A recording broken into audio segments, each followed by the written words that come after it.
In showbiz, they say fake it till you make it. Well, I faked it, then I had to make it, and I'll tell you, it's a lot harder to make it than it is to fake it till you make it. So when I started, all I wanted to be was creator, writer, actor. And by the time we were done, I was creator, writer, actor, executive producer, editor, casting director, theme song writer, and theme song performer. But I guess that's just how it goes.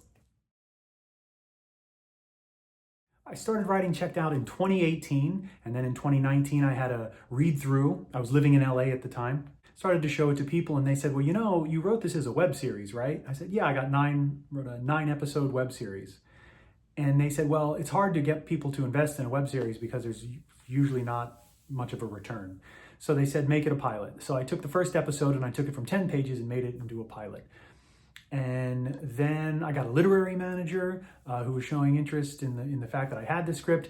And then the pandemic, and then we were in lockdown for 8 months. And then my wife and I said, let's move back to Pennsylvania where we're from after 13 years in LA. And I thought, well, that's that. After a while, I was a little bummed. I felt like I couldn't do the things and there aren't the opportunities that there were out there. But I found out there are a lot of other opportunities when you're outside of LA and in a smaller town/city.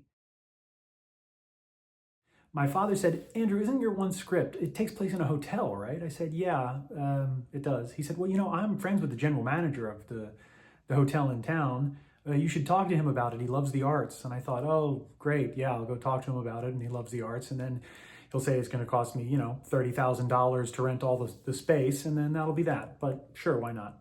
We got there to have lunch at the restaurant in the hotel, and immediately he saw me. He said, Adam, I think the guy's name was Adam. Adam, come here. This is Mr. Ortiz's son. He's thinking of filming something. I want you to show him all around the hotel, anywhere he wants to see. Take him there, let him look at it. Saw basically every location that I would need, and I got some footage on my phone. I told him, and he said, well, if you find time when those things are not being rented out, then you can make it work. So I got a hold of some friends out here who had their own production company, friends that I actually met while I was in LA, who a year before I moved out here, they moved out here. I took them there. They said, yeah, we could make this work. So then I had to call the lady at the hotel, and it turns out Labor Day, Monday through Thursday, no one's going to be in the hotel. It's borderline empty, and all those rooms are available, some at different times, but basically available. I finalized getting all the spaces, and that's when we're going to film it, and we're going to film it in 4 days.